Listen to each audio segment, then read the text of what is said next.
The untold tales of Mamluk warriors and their impact on history. Who were the Mamluks?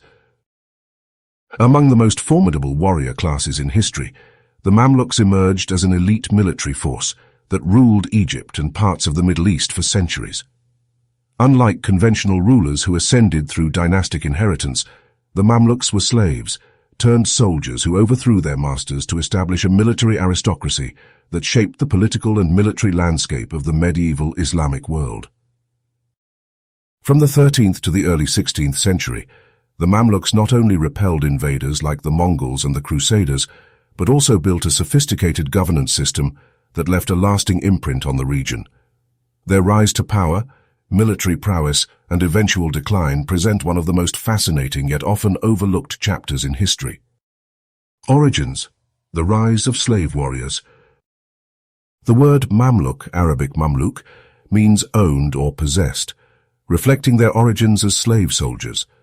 Their roots can be traced to the 9th century Abbasid Caliphate, which recruited non-Arab slaves, predominantly from Turkic, Circassian and Kipchak origins, to serve as elite guards and warriors.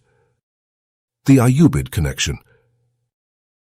Under the Ayyubid dynasty, 1171-1250, founded by Salah ad-Din Saladin, Mamluks were heavily integrated into the military. Recognizing their potential, Ayyubid sultans, particularly in Egypt, trained them rigorously in the art of war, strategy, and horsemanship. By the mid-13th century, these slave soldiers had become so powerful that they overthrew the Ayyubid rulers and took control of Egypt, establishing the Mamluk Sultanate, 1250–1517. The Mamluk military machine, a formidable force. The Mamluks were no ordinary warriors. They developed a highly disciplined cavalry-based army, trained in archery, mounted combat, and military tactics that gave them an edge over their enemies. Training and military discipline. Extensive martial training. Mamluks underwent years of intense training in swordsmanship, horseback riding, and archery. Specialized cavalry units. They were known for their heavy cavalry charges, equipped with composite bows, curved sabers, and lances. Military brotherhood. Mamluks formed tight-knit military brotherhoods known as Furusiya, where they competed in jousting tournaments to hone their skills. Their superior discipline and skill enabled them to crush invaders, resist sieges, and build an empire that lasted for nearly 300 years. Defenders of Islam. Victories against Mongols and Crusaders. One of the greatest legacies of the Mamluks is their role as the defenders of the Islamic world. They achieved 2 historic military victories that changed the course of history. The defeat of the Mongols at the Battle of Ain Jalut 1260. By the mid-13th century, the Mongol Empire had conquered vast swathes of the Middle East, destroying the Abbasid Caliphate in 1258. Their armies, led by Hulagu Khan, seemed unstoppable until they encountered the Mamluks. Under the leadership of Sultan Qutuz and his general Baybars, the Mamluks launched an ambush against the Mongols at Ain Jalut in 1260. Using hit-and-run tactics, feigned retreats and cavalry superiority, they decisively defeated the Mongols, marking the first major Mongol defeat in open battle. This victory halted Mongol expansion into the Islamic heartlands, solidifying Mamluk dominance. The end of the Crusades, 1291. The Mamluks were also instrumental in ending the Crusades by capturing the last Christian stronghold in the Levant. Under Sultan al-Ashraf Khalil, they seized Acre in 1291, effectively driving out the Crusaders. Over the following decades, they eliminated every remaining Crusader fortress in the region, ensuring that the Holy Land remained under Islamic control. These victories cemented their reputation as fierce warriors and protectors of Islam. The Mamluk Golden Age, governance and culture.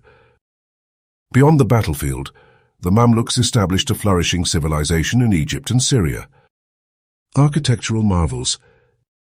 The Mamluks commissioned magnificent mosques, schools, and caravanserais, many of which still stand today. The Mosque Madrasa of Sultan Hassan in Cairo is one of their finest architectural legacies. Economic prosperity. They controlled vital trade routes, especially those connecting Asia, Africa, and Europe, making Cairo a major economic hub. Patronage of art and scholarship. The Mamluks patronized scholars, artists, and theologians, fostering a golden age of learning in Islamic civilization. The fall of the Mamluks, Ottoman conquest 1517.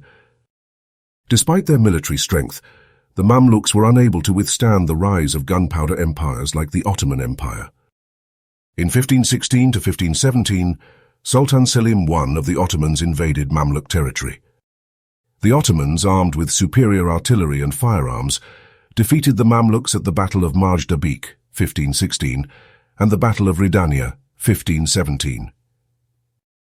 The Mamluk Sultanate fell, and Egypt became an Ottoman province. Legacy: why the Mamluks still matter. Despite their fall, the Mamluks left an indelible mark on history. Architectural wonders. Cairo's skyline still boasts their mosques and monuments. Military innovations. Their cavalry tactics influenced later Islamic armies. Defenders of Islam. Their victories over the Mongols and Crusaders shaped world history. Cultural influence. Even under Ottoman rule, the Mamluks continued to wield power as local rulers. The lasting influence of the Mamluks. The Mamluks were more than just warrior slaves. They were rulers, builders, and protectors of the Islamic world. Their military genius, architectural achievements, and legacy of governance shaped Egypt, Syria, and the broader Middle East for centuries. Their rise from slavery to empire is one of history's most remarkable stories, one that continues to captivate historians and enthusiasts alike. So, the next time you visit Cairo or hear about the Mongol invasions, remember the Mamluks, the slave warriors who became kings,